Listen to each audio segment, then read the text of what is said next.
Good morning all of you. MSc final year spectroscopy में unit first चल रही थी स्पेक्ट्रोस्कोपी की। उसमें हम पढ़ रहे थे 3 पार्ट्स थे इसके फर्स्ट यूनिट के। सॉरी 4 पार्ट थे। एक तो था आपके वाइब्रेशनल स्पेक्ट्रोस्कोपी, एक था यूवी विजिबल स्पेक्ट्रोस्कोपी, और एक था आईआर स्पेक्ट्रोस्कोपी, और एक था इसमें मोसबार स्पेक्ट्रोस्कोपी, जिसमें से मोसबार स्पेक्ट्रोस्कोपी हमने पढ़ ली है यहाँ पे, और यूवी विजिबल स्पेक्ट्रोस्कोपी पढ़ ली है। उसके बाद में थर्ड पार्ट है इसका आईआर स्पेक्ट्रोस्कोपी, उसके बाद में फोर्थ पार्ट है वाइब्रेशनल स्पेक्ट्रोस्कोपी। वैसे हमने देखा जाए तो आईआर स्पेक्ट्रोस्कोपी का ही सेकंड नाम क्या होता है, वाइब्रेशनल स्पेक्ट्रोस्कोपी होता है। क्यों होता है? क्योंकि अपना जो स्पेक्ट्रम का आईआर रीजन होता है, उससे जब कोई भी मॉलिक्यूल्स रेडिएशन का एब्जॉर्प्शन करता है तो उस मॉलिक्यूल्स में क्या होता है, वाइब्रेशन होने लगता है। वाइब्रेशन के कारण से जो स्पेक्ट्रम बनेगा वो वाइब्रेशनल स्पेक्ट्रम। चूंकि वाइब्रेशनल स्पेक्ट्रम है वो आईआर रीजन में रेडिएशन को एब्जॉर्प्शन करने से बन रहा है, इसलिए उसको हम आईआर स्पेक्ट्रम भी बोल सकते हैं। और इस वाली ब्रांच को क्या बोलेंगे, आईआर स्पेक्ट्रोस्कोपी या फिर वाइब्रेशनल स्पेक्ट्रोस्कोपी बोलेंगे।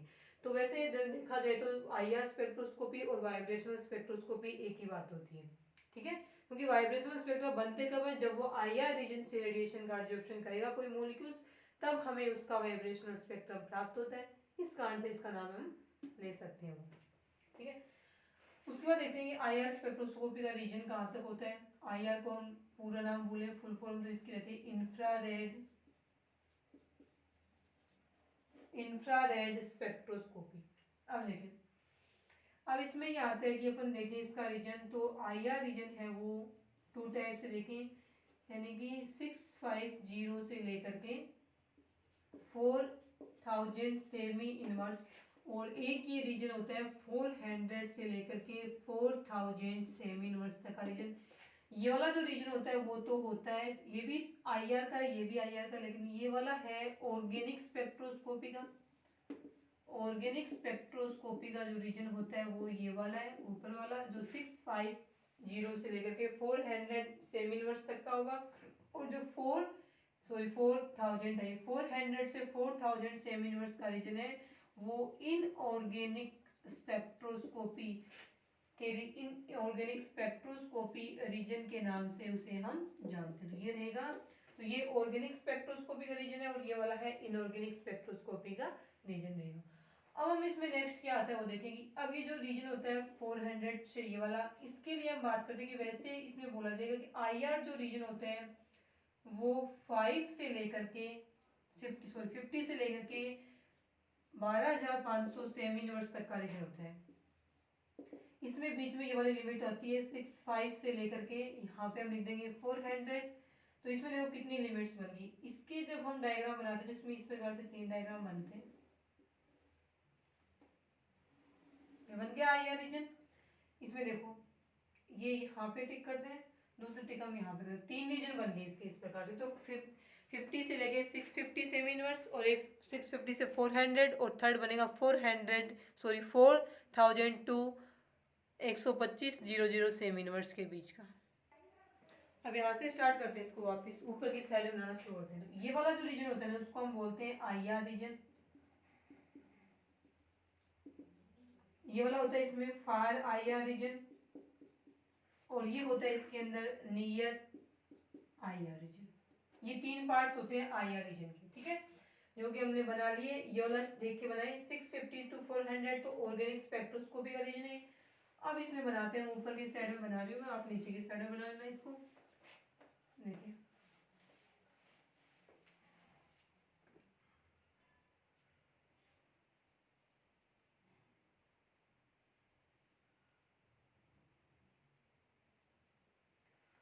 ये वाला जो रीजन होता है इसको हम, जैसे ये फार ये नियर, तो इसको बीच वाला बोले तो इसको हम मिडल भी बोल सकते हैं, मिडल आईआर रीजन। अब ये वाला जो रीजन होता है ना, ये वाला जो 400 से सॉरी 650 से लेकर के 4000 तक क्या होते हैं, ये वाला जो रीजन होता है उसको हम स्पेक्ट्रोस्कोपिक रीजन बोलते हैं। स्पेक्ट्रोस्कोपी रीजन होता है, जितने भी मॉलिक्यूल्स की स्टडी करते हैं वो इसी रीजन में करते हैं, इस कारण से इसको हम स्पेक्ट्रोस्कोपी रीजन कहेंगे। अब इसके भी 2 पार्ट्स होते हैं, एक इस साइड से देख लें और एक इस साइड से देख लें। इस साइड वाला जो रीजन होता है उसको हम बोलते हैं fingerprint region. Fingerprint region, इस वाले को हम बोल देंगे functional group region, functional group region, 2 types की हो गई। अब इसकी लिमिट कहाँ से कहाँ तक की होती है, तो फिंगरप्रिंट रीजन की लिमिट देखें तो वो रहती है आपके 800 टू ये वाली, और ये वाली जो लिमिट रहेगी वो यहाँ से स्टार्ट होगी इसके जस्ट बाद में। तो ये 1450 से लेकर के होती है 4000 सेम यूनिवर्स की, ये लिख दी हमने इसकी लिमिट। ये वाली फंक्शनल ग्रुप रीजन है, ये वाला जो रीजन है वो, और ये जो रीजन होता है वो क्या कहलाएगा, फिंगरप्रिंट रीजन। अब इसमें आता है कि कई बार इस यहाँ पे बुक में 800 की जगह 900 का यूज भी किया गया है। देखिए 3 टाइप्स के मॉलिक्यूल्स होते हैं, एक तो होते हैं होमो एटॉमिक जो सेम एटम से मिलके बने हुए होते हैं, जैसे कि H2 है, O2 है, N2 है। एक होते हैं इसमें इनन्सियोमर, ये भी सेम ही होते हैं, इनन्सियोमर। एक इसमें बोलते हैं होमोटोपिक। तो वे मॉलिक्यूल्स जो इस टाइप के हैं, होमोटोपिक है आपस में, एनंसियोमर है या होमोटोपिक है, ये जो मॉलिक्यूल्स हैं ये फिंगरप्रिंट रीजन में कोई स्पेक्ट्रा शो नहीं करते हैं, यानी इनका जो स्पेक्ट्रा बनेगा फिंगरप्रिंट रीजन में वो सेम बनेगा। फिंगरप्रिंट रीजन का यूज कब करते, तो यूज के लिए आता है कि जब कोई भी अपने को सेम फंक्शनल ग्रुप रखने वाले कंपाउंड्स होते हैं ना, जिनमें थोड़ा बहुत भी चेंज होता है बॉन्ड वगैरह का, तो वे मॉलिक्यूल्स भी इस रीजन में क्या है, डिफरेंट आईआर स्पेक्ट्रा बनाते हैं। इस कारण से फिंगरप्रिंट रीजन का यूज है। जैसे अपने कोई भी किसी भी व्यक्ति की दोनों हथेलियों की छाप हो एक जैसी नहीं हो सकती, उस प्रकार से कोई भी दो मॉलिक्यूल्स सेम फंक्शनल ग्रुप रखने वाले कोई भी दो मॉलिक्यूल्स ऐसे नहीं होते हैं जिनका आईआर स्पेक्ट्रा इस रीजन में सेम है। जैसे एक तो ये आ गया CH3OH, एक आ गया CH3CH2OH। अब दोनों में फंक्शनल ग्रुप तो सेम है, एल्कोहलिक ग्रुप है, लेकिन ये देखो पीछे बचा हुआ है सेम नहीं है, तो इनका जो फिंगरप्रिंट रीजन में दोनों का स्पेक्ट्रा लेंगे दोनों का डिफरेंट डिफरेंट आएगा। तो इसलिए फिंगरप्रिंट रीजन की ये विशेषता होती है यहाँ पे कि सेम फंक्शनल ग्रुप रखने वाले जो कंपाउंड्स होते हैं उनका भी फिंगरप्रिंट रीजन में जो बनने वाला आईआर स्पेक्ट्रा है वो अलग अलग आते हैं। तो जिस प्रकार से मनुष्य जो हाथ है ना, उनके फिंगर्स की जो अपन बनाते हैं प्रिंट है वो एक जैसी नहीं आती, उसी प्रकार से इस रीजन में कोई भी दो सेम, अब दोनों अपने जो हैंड्स है वो भी सेम है ना, फिर भी इस रीजन में अपन दोनों की जो अपन स्पेक्ट्रा बनाएंगे वो अलग अलग आएगा, प्रिंट अलग अलग आएगी। इस कारण से कोई भी दो मॉलिक्यूल्स ऐसे नहीं बने आज तक जिनका फिंगरप्रिंट रीजन है वो सेम आ जाए। अब ये मत ना दोनों मॉलिक्यूल ही इसके ले लिए, इसके दोनों के तो सेम ही हो ना, होमोएटॉमिक, इसमें होमोटॉपिक में आगे सेम के सेम आएगा, तो होमो एटोमिक, इनन्सियोमर और होमोटोपिक, इन तीनों के अलावा बच गए जितने भी मॉलिक्यूल्स हैं, चाहे वो आपस में क्या हो, डाइस्टीरियोमर्स हो, ये ज्योमेट्री बढ़ाएंगे वहां आएगा, चाहे वो आपस में डाइस्टीरियोमर्स हो, तो डाइस्टीरियोमर के भी इसमें फिंगरप्रिंट रीजन में जो स्पेक्ट्रा बनते हैं आईआर स्पेक्ट्रा वो क्या रहेंगे, अलग अलग रहेंगे। तो डाइस्टीरियोमर्स होते हैं, उनकी आइडेंटिफाई करने के लिए फिंगरप्रिंट रीजन का यूज करेंगे। और ये फंक्शनल ग्रुप रीजन है, इस रीजन में जितने भी फंक्शनल ग्रुप हैं आपके, एल्डिहाइडिक है, कार्बोक्सिलिक है, एसिडिक ग्रुप वाला है, एस्टर वाला है, ईथर वाला है, अल्कोहल वाला है, जितने भी फंक्शनल ग्रुप है उन सभी फंक्शनल ग्रुप वाले कंपाउंड्स है वो इस रीजन में अपना आईआर स्पेक्ट्रम बनाते हैं। इस कारण से इस रीजन को हम फंक्शनल ग्रुप रीजन है वो कहते हैं। क्रियात्मक समूह क्षेत्र, अमूलिक चाप क्षेत्र। तो आगे समय में दोनों ही इंपॉर्टेंट है स्पेक्ट्रोस्कोपी के लिए, इन्हीं से स्टडी करते हैं आईआर स्पेक्ट्रोस्कोपी, और ये मिडिल वाले रीजन में जिसकी लिमिट है वो ये वाली होती है। आगे समझ में, ये था इसका जनरल इंट्रोडक्शन आईआर स्पेक्ट्रोस्कोपी।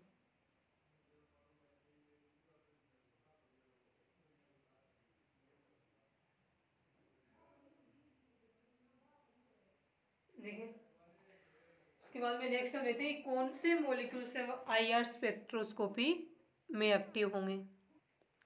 उसके बाद में देखें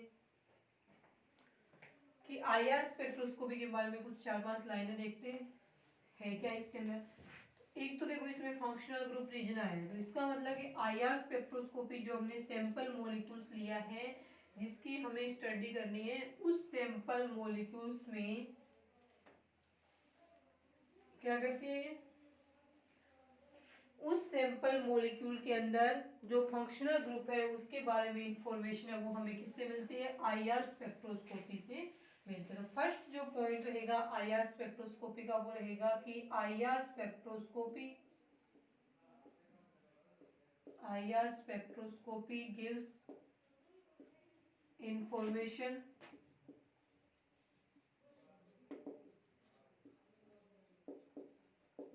about the functional group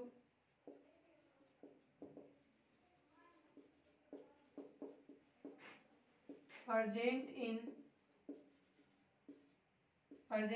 the sample. जो सैंपल जिस कंपाउंड का हमने लिया है उस कंपाउंड्स में कौन सा फंक्शनल ग्रुप प्रेजेंट है, इसके बारे में जो इन्फॉर्मेशन है वो हमें कौन देती है, आईआर स्पेक्ट्रोस्कोपी के द्वारा हमें मिलती है। उसके बाद में हम इसमें आईआर स्पेक्ट्रोस्कोपी में सेकंड लाइन देखते क्या रहेगी, आईआर स्पेक्ट्रोस्कोपी है वो चाहे ऑर्गेनिक कंपाउंड्स हो चाहे इनऑर्गेनिक कंपाउंड्स दोनों के बारे में क्या देती है, इंफॉर्मेशन देती है, चाहे वो कंपाउंड्स सॉलिड स्टेट में हो चाहे लिक्विड में हो चाहे वो गैस स्टेट में, तो मैटर की तीनों स्टेट में इंफॉर्मेशन देती है। तो IR spectroscopy used in organic and, तो हम लिखेंगे सेकंड पॉइंट इसका कि IR spectroscopy used in organic and inorganic compounds, इन दोनों प्रकार के कंपाउंड्स के लिए यूज होगी IR spectroscopy used in organic and inorganic compounds either solid liquid और गैस फेज। तीनों में से जो ऑर्गेनिक या इनऑर्गेनिक कंपाउंड्स हम ले रहे हैं वो कंपाउंड तीनों में से चाहे किसी भी स्टेट फिजिकल स्टेट में प्रेजेंट हो उस मॉलिक्यूल्स की हम आईआर स्पेक्ट्रम उस मॉलिक्यूल्स का बना सकते हैं। ठीक है, तीसरा आता है कि आईआर स्पेक्ट्रोस्कोपी में हम सोलवेंट के रूप में किसका यूज करते हैं, तो सोलवेंट के रूप में हम दो कंपाउंड्स का यूज करते हैं, तो करते हैं केबीआर का और एक करते हैं हम नोजेल का। तो आईआर स्पेक्ट्रोस्कोपी में सोलवेंट के रूप में केबीआर जो कि सॉलिड स्टेट में है और ये भी सॉलिड स्टेट में होता है, इनका यहाँ पे सोलवेंट के रूप में यूज करते हैं।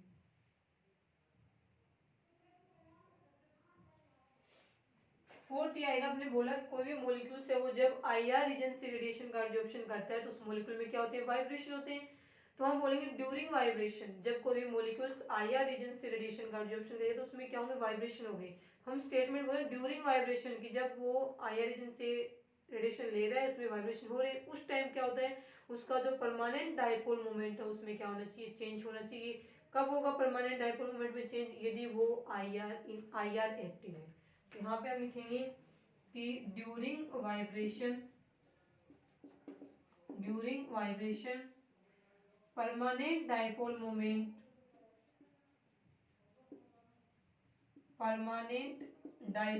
मोमेंट स्थायी द्विध्रुव आघूर्ण permanent dipole moment will be changed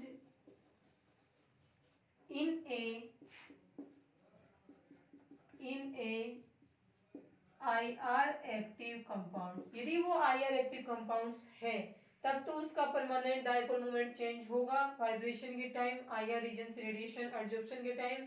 और यदि वो IR एक्टिव, और तो IR एक्टिव की डेफिनेशन एक प्रकार से कंडीशन यही होगी ना कि कोई भी मॉलिक्यूल्स IR एक्टिव तभी होगा यदि इस मॉलिक्यूल में क्या हो, परमानेंट डाइपोल मोमेंट हो पहले से और वो वाइब्रेशन के टाइम क्या हो रहा हो, चेंज हो रहा है। यदि पहले से परमानेंट डाइपोल मोमेंट नहीं है, मॉलिक्यूल्स का डाइपोल मोमेंट ही जीरो है, तो पहले क्या हो गया, आईआर इनएक्टिव हो गया। यदि मान लीजिए उसके पास ये परमानेंट डाइपोल मोमेंट है लेकिन वो ड्यूरिंग वाइब्रेशन चेंज नहीं हो रहा है, तब भी वो मॉलिक्यूल्स क्या होगा, आईआर इनएक्टिव होगा। तो आईआर एक्टिव कोई भी मॉलिक्यूल्स कंपाउंड्स हो उसके लिए नेसेसरी कंडीशन ये रहेगी कि उसमें परमानेंट डाइपोल मोमेंट होना चाहिए और वो परमानेंट डाइपोल मोमेंट है वो ड्यूरिंग वाइब्रेशन है वो चेंज होना चाहिए। यहाँ पे आएगा बाद में लिखते इक्वेशन ये वाला हो गया, इसके अंदर परमानेंट डाइपोल मोमेंट।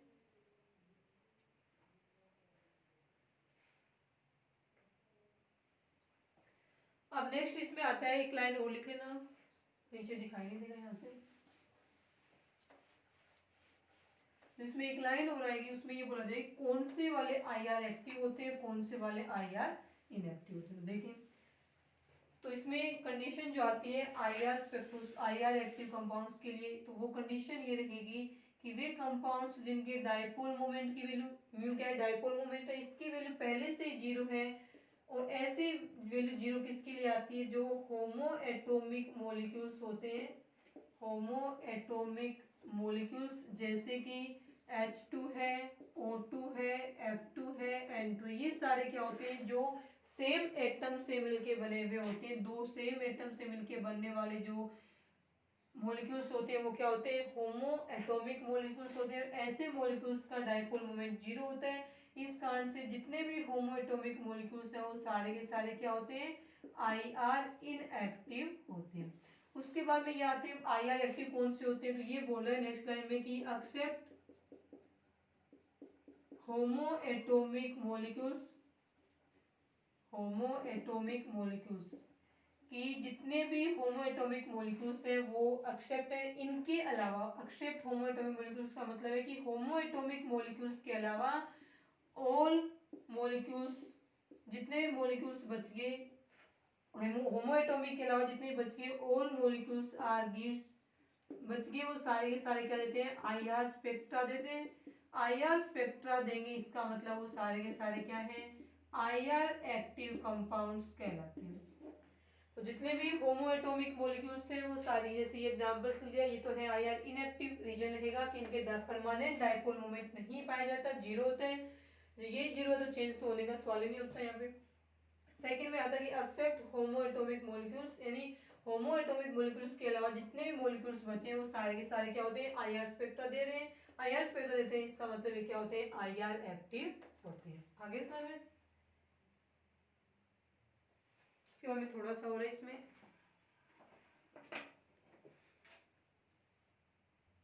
अब इसमें मोड्स की बात करें, किस प्रकार से स्पेक्ट्रा बनेगा, तो उसमें fundamental vibration mode, vibration mode नाम आ गया ना, तो ये IR रीजन है, जो IR स्पेक्ट्रोस्कोपी को हम वाइब्रेशनल स्पेक्ट्रोस्कोपी कहते हैं, इस कारण से यहाँ पे लिखा हुआ है vibrational mode. Fundamental vibration mode को हिंदी में बोलते हैं, फंडामेंटल का नाम तो शायद मूल बोलते हैं इसको, मूलभूत, हाँ ठीक है, मूलभूत कंपन आवृत्ति, फंडामेंटल वाइब्रेशन मोड। ठीक है, तो नेक्स्ट लिखे आप, जनरली चल रहा है यार स्पेक्ट्रोस्कोपी का फंडामेंटल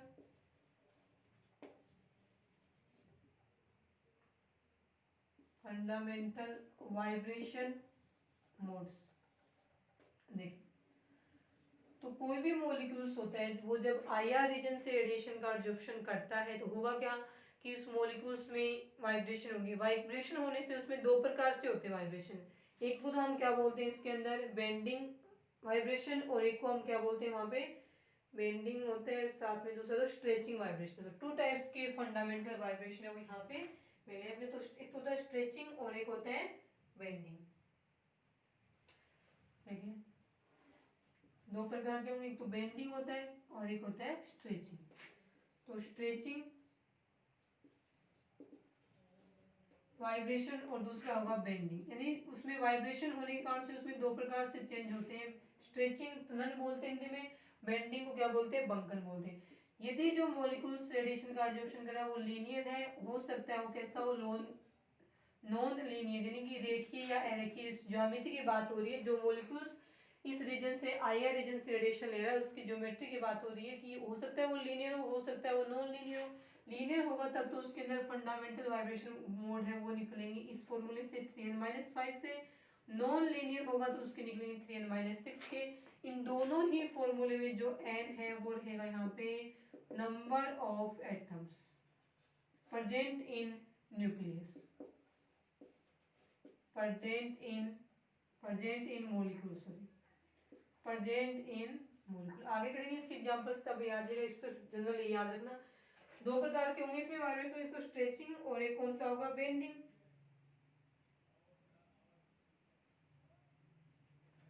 ठीक है, तो स्ट्रेचिंग है वो 2 टाइप का होता है, एक तो होता है सिमेट्रिक, इसमें BSc में था आपके, एक तो होता है सिमेट्रिक स्ट्रेचिंग वाइब्रेशन और एक होता है अनसिमेट्रिक स्ट्रेचिंग वाइब्रेशन। ये तो स्ट्रेचिंग जो वाइब्रेशन होता है 2 टाइप्स का होगा, symmetric stretching vibration, unsymmetric stretching vibration. अब बेंडिंग है वो भी आपके 2 टाइप्स का होता है। देखो सिमेट्रिक का मतलब जैसे अपन CO मॉलिक्यूल्स लेते हैं, ये वाला, यदि ये IR रीजन से रेडिएशन का एब्जॉर्प्शन करता है, करने के बाद यदि इसकी दोनों साइड की जो बॉन्ड लेंथ है वो या तो इंक्रीज हो जाए एक साथ या एक साथ डिक्रीज हो जाए, तब तो क्या होगा, सिमेट्रिक हो। डिक्रीज हो गई ये ऐसे बन जाएगा और इंक्रीज होके ये बन जाएगा ऐसे। तो ये दोनों क्या, दोनों बॉन्ड लेंथ है, दोनों साइड की है, वो एक साथ इंक्रीज और एक साथ डिक्रीज हो रही, तो ये हो जाएगा सिमेट्रिक में। एनसिमेट्रिक में होता है कि यदि एक साइड की डिक्रीज हो जाए, एक साइड की इंक्रीज हो जाए, तो ये देखो ये वाली डिक्रीज होगी और ये वाली इंक्रीज होगी, या फिर ऐसे होगी इस बार ये डिक्रीज हो जाए और ये वाली इंक्रीज हो जाए। इस प्रकार से यदि जो स्ट्रेचिंग होती है वो होती है अनसिमेट्रिक और ये वाली क्या होगी, सिमेट्रिक। अब बेंडिंग भी दो प्रकार की होती है, एक तो होती है इन द प्लेन। स्ट्रेचिंग में क्या होता है, बॉन्ड लेंथ चेंज होती है, ठीक है। चेंज का मतलब है कम भी हो सकती है, डिक्रीज भी हो सकती है, इंक्रीज भी हो सकती है। और बेंडिंग में क्या होता है, तो बेंडिंग में होता है बॉन्ड एंगल चेंज होता है, ठीक है। तो मॉलिक्यूल आईआर रीजन से रेडिएशन का एब्जॉर्प्शन करेगा, टू टाइप्स के इसमें वाइब्रेशन होंगे, स्ट्रेचिंग बॉन्ड बेंडिंग। स्ट्रेचिंग में बॉन्ड लेंथ चेंज होती है, बेंडिंग में बॉन्ड एंगल चेंज होता है। तो बॉन्ड लेंथ चेंज हो रही है तो इसका मतलब बॉन्ड एंगल सेम रहेगा। यहाँ बॉन्ड एंगल बंद कौन चेंज हो रहा है, तो यहाँ पे बॉन्ड एंगल है वो सेम रहेगी। टू टाइप्स की आगे समझ में, ये होती है दो प्रकार की, इन द प्लेन और आउट ऑफ प्लेन।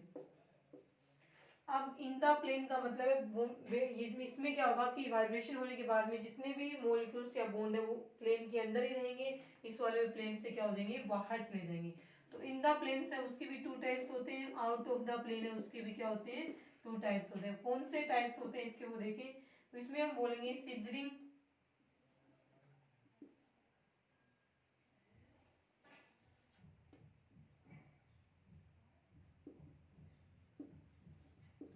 और इसमें हम लिखेंगे सिजरिंग के साथ में एक ट्विस्टिंग।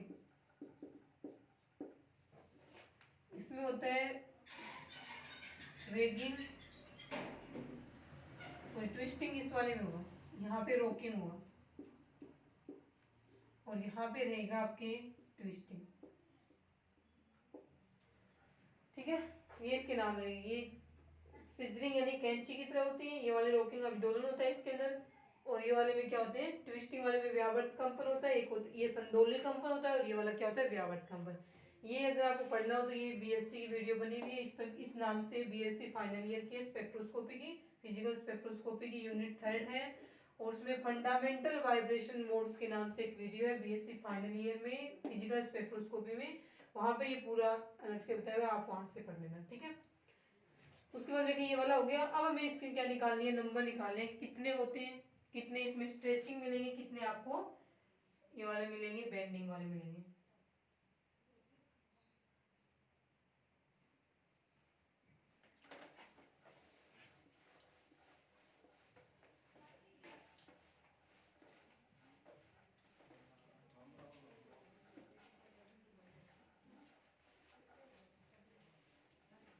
देखिए नंबर निकालते हैं, कितने नंबर होते हैं इसमें, स्ट्रेचिंग वाले कितने, बेंडिंग के कितने। देखिए नंबर ऑफ वाइब्रेशन मोड निकाले हम लोग, नंबर ऑफ वाइब्रेशनल मोड्स, ठीक है। नंबर ऑफ वाइब्रेशनल मोड्स निकालने का फॉर्मूला देखें तो वो क्या रहेगा। अब मोड्स तीन प्रकार से मानेंगे हम, ट्रांसलेशनल मोड होती है, वाइब्रेशनल होती है और रोटेशनल होती है। मॉलिक्यूल्स के बेस पे देखते हैं, ठीक है। फॉर्मूला हम यहाँ से बनेंगे,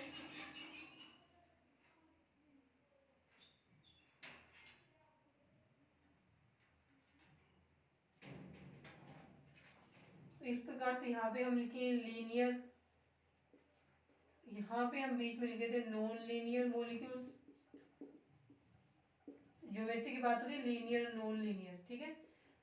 और ट्रांजिशन स्टेट लिखते हैं यहाँ पे, transition state of activated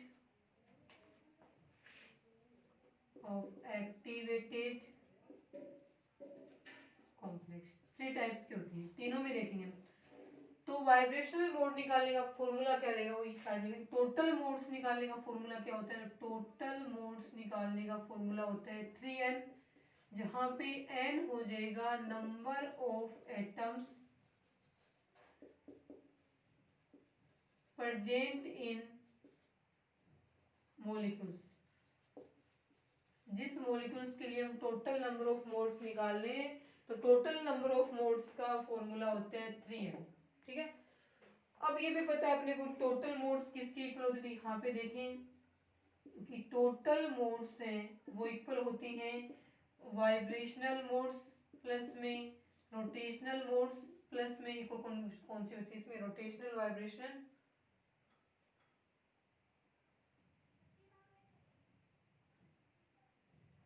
rotational vibration तो इसमें निकाले नहीं, रोटेशनल वाइब्रेशन, और एक होता है इसके अंदर ट्रांसलेशनल, सॉरी ट्रांसलेशनल वाला होगा, ट्रांसलेशनल मोड्स होती हैं।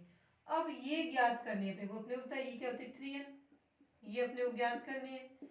इन दोनों की नंबर देखे संख्या कितनी कितनी होती है यहाँ पे ज्ञात करें तो क्या रहेगा इसमें, तो वाइब्रेशनल क्या ज्ञात करने के लिए क्या करेंगे, इन वाले दोनों को उठा के इस साइड ले जाएंगे तो ये किस में लिखी जाएंगे, माइनस में लिखी जाएंगी। तो यहाँ पे वाइब्रेशनल मोड्स निकालने का फॉर्मूला होता है total number of nets minus में रोटेशनल नोड्स प्लस में ट्रांसलेशनल नोड्स, ये फॉर्मूला बनेगा। अब रोटेशनल कितनी है और ट्रांसलेशनल कितनी है अपने को पहले से पता होगी, मॉलिक्यूल्स देख के नहीं बता सकते हम। तो वाइब्रेशनल मोड्स निकालने का जो फॉर्मूला है वो 3n, ये तो सभी में फिक्स रहेगा, माइनस में क्या है तो इसमें आता है लीनियर मॉलिक्यूल्स में ट्रांसलेशनल जो मोड्स होती है वो चाहे ये हो चाहे नॉन लीनियर हो चाहे ये हो, सभी के अंदर ट्रांसलेशनल मोड्स की संख्या क्या रहती है, 3 रहती है। तो लीनियर के लिए अपन ज्ञात करें तो क्या रहेगी, ये वाला फॉर्मूला याद में रह जाएगा ना आपको। अब इसके लिए लिखते हैं लीनियर वाले के लिए, तो ट्रांसलेशनल हमेशा चाहे ये हो ये हो ये हो, तीनों के लिए ट्रांसलेशनल टी से लिख रहे हैं, तो ट्रांसलेशनल मोड्स की संख्या तीनों के लिए क्या बनेगी, 3 बनेगी। इसके लिए भी क्या बनेगी, अब ये भी आगे चल के 2 टाइप्स का होता है, एक तो ये होगा लीनियर, हो सकता है ट्रांजिशन स्टेट लीनियर बनी हो सकता है ट्रांजिशन स्टेट है वो नॉन लीनियर बनी हो। अब इनके लिए भी क्या होता है, ट्रांसलेशनल जो मोड्स होती है उनकी संख्या क्या होती है, 3 होती है, तो सभी के लिए आ गई 3। अब तो दिक्कत कौन सी में आती है, रोटेशनल वाले में आती है। तो लीनियर मॉलिक्यूल्स के लिए जो रोटेशनल मोड्स होते हैं उनकी संख्या होती है 2, तो टोटल ये जो वाइब्रेशनल मोड्स निकालेंगे उसका फॉर्मूला रहेगा 3n, ये तो सेम आएगा ही, सिर्फ इन दोनों का को ऐड करके यहाँ लिखना है। तो देखो ट्रांसलेशनल रोटेशनल 2 है, ट्रांसलेशनल 3 है, तो यहाँ पे यदि हम लिखे 2 + 3 तो ये क्या आएगा 3n माइनस में 5, तो यहाँ फॉर्मूला बनेगा 3n माइनस 5। इस फॉर्मूले से हम क्या निकालेंगे, नंबर ऑफ मोड्स निकालेंगे लीनियर मॉलिक्यूल्स में। अब इसकी बात आती है, तो लिख लिया होगा, अब डायरेक्ट बना लेंगे यहाँ पे। अब नॉन लीनियर वाले में देखो तो देखो ट्रांसलेशनल 3 थी, रोटेशनल वाले में रोटेशनल भी इनके अंदर क्या होती है 3 होती है नॉन लीनियर में। क्यों होती है, या बीएससी फाइनल वाले वीडियो देखो वहाँ पे बताया हुआ है कि कौन सी इनकी 2 क्यों थी, इनकी 3 कौन सी थी, किस प्रकार से आती है, वहाँ पे देख लेना। तो यहाँ पे बनेगा total number of modes 3n minus में रोटेशनल प्लस में ट्रांसलेशनल का क्या लिखना है, ऐड लिखना है, 3 + 3 क्या हो जाएगा 6। ये बनेगा फॉर्मूला नॉन लीनियर कंपाउंड्स जो होते हैं, सॉरी नॉन लीनियर मॉलिक्यूल्स में वाइब्रेशनल मोड निकालेगा। इसकी बात करें तो इसमें क्या आता है, टोटल नंबर ऑफ मोड्स 3 है, सॉरी 3n है, माइनस में रोटेशनल कितनी आती है इसकी, इसमें रोटेशनल कितनी होती है 3 होती है, तो 3n माइनस में क्या आ जाएगा 6 आ जाएगा लीनियर का इसका। तो इसका नॉन लीनियर और इसका लीनियर का फॉर्मूला सेम बनेगा। अब नॉन लीनियर वाले के लिए रोटेशनल है वो, उसकी वजह से नंबर ऑफ रोटेशनल मोड्स अब 4 आते हैं, इस कारण से total number of modes 3n minus में 3 + 4, तो 3 + 4 करेंगे तो क्या आएगा 7। बस ये 4 फॉर्मूले याद रखना, और कौन सा किसके लिए ये याद रखना इस वाले से, और इन चारों के अंदर ही जो n प्रेजेंट है वो वही है number of atoms present in nucleus, तो सॉरी प्रेजेंट इन मॉलिक्यूल्स, तो कोई भी कंपाउंड्स हो उसके लिए आपको कोई भी कंपाउंड्स हो उसके लिए आपको क्या ज्ञात करना हो, वाइब्रेशनल मोड ज्ञात करना। दो ही चीजें याद रखना, एक तो उसमें नंबर ऑफ एटम्स कितने हैं वो तो उसको देखने से पता ही चलेंगे, ठीक है। एक तो ये फॉर्मूला याद रखना कौन से लिए कौन सा यूज करेगा, और एक मोस्ट इंपॉर्टेंट है फॉर्मूला याद हो तो भी कोई काम नहीं चलेगा, पता होना चाहिए कि वो लीनियर है या नॉन लीनियर, उसकी ज्योमेट्री है वो पता होनी चाहिए। अब करते हैं इसके कुछ एग्जांपल्स, ये लिख लिया होगा।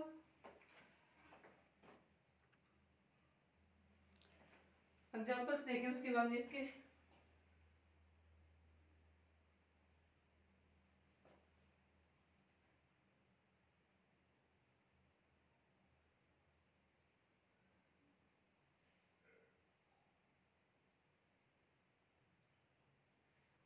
अब इसको यहाँ पे इसका आगे और कर लेते हैं एक बार।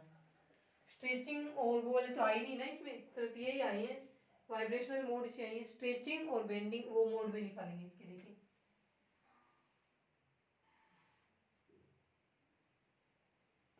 तो इसमें से 3n माइनस में से सॉरी इस वाले में से एक तो लिखेंगे हम कि स्ट्रेचिंग मोड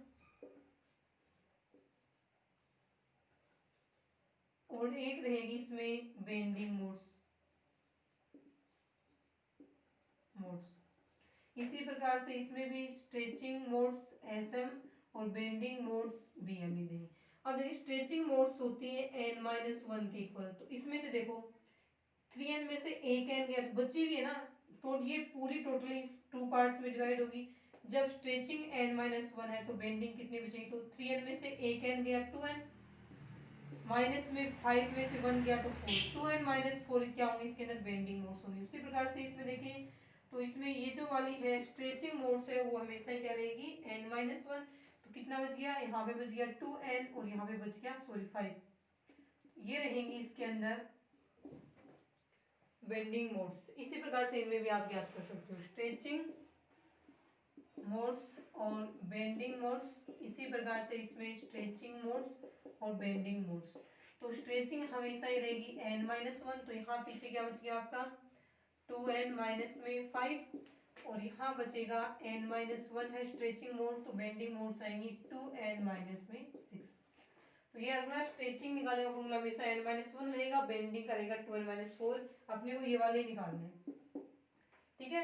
ये जो है वाइब्रेशनल मोड से वो पीछे बीएससी तक निकालते थे, अब इसमें निकालने आपको स्ट्रेचिंग और बेंडिंग मोड्स निकालने। अब करते हैं इसके एग्जांपल्स।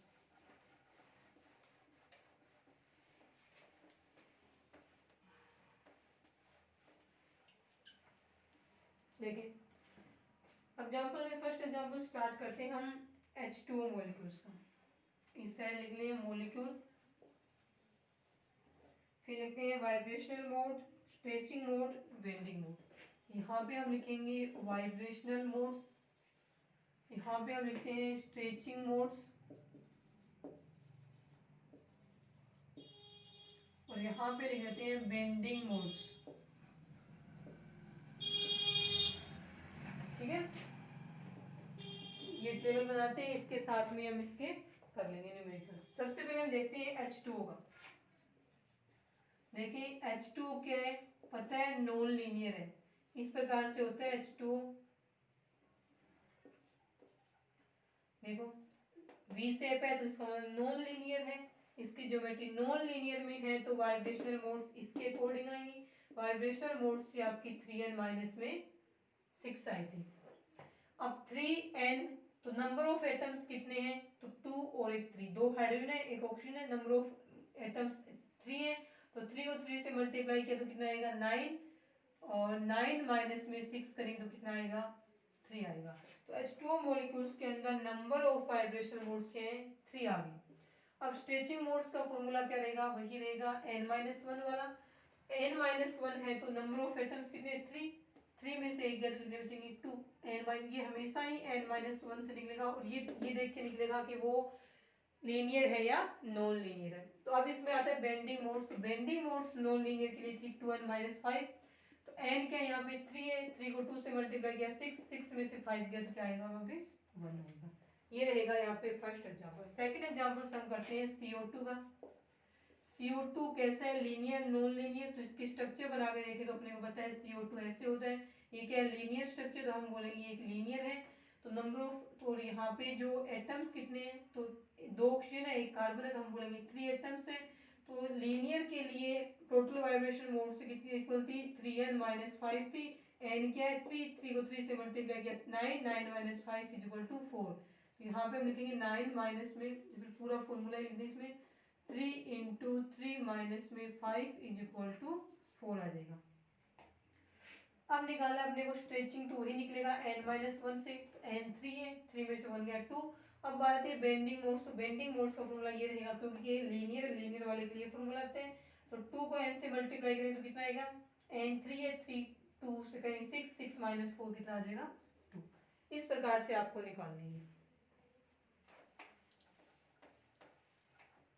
नेक्स्ट एग्जांपल्स देखें, PCl5।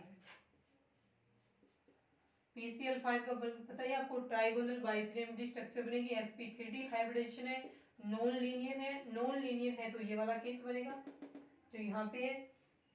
तो इसमें कितना आया था वो 3 इंटू में नंबर ऑफ एटम्स कितने हैं 6 है, 5 तो क्लोरीन है, एक फास्फोर है, फास्फोर से 3 इंटू 6 माइनस में कितना लिखेंगे हम, नॉन लीनियर के लिए माइनस में यहाँ लिखाते हैं 6। तो देखो 3 को 6 से मल्टीप्लाई किया कितने होते हैं 18, 18 में से ऐड करके कितने बचेंगे 12 बचेंगे।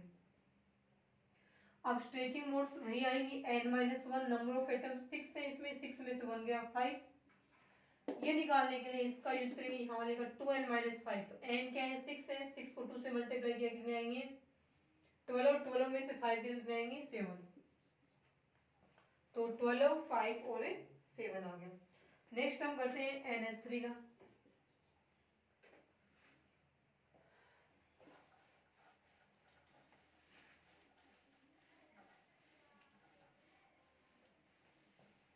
बाकी तो इसके बच्चे हुए आप लोग कर लेंगे ना, मैं लिख देती हूँ इसमें SF6 का, SF4 का निकाल लेना, एथीन का, एथाइन का। ये फॉर्मूले नहीं लिखती मैं, आप लोग खुद से करना। एथीन है, सेकेंड इसमें एथाइन है और पीरिडीन है और एथेन है और BF3 है। ये सारे पहले तो ब्रैकेट में यही था लीनियर नॉन लीनियर है, और अभी जो फॉर्मूले करवाए हैं उसी के बेस पे इसको करेंगे, ठीक है। ये आप लोग खुद से करना, और इसके बाद इसका जो नेक्स्ट पार्ट है वो हम करेंगे कल की क्लास में। आज के लिए इतना ही।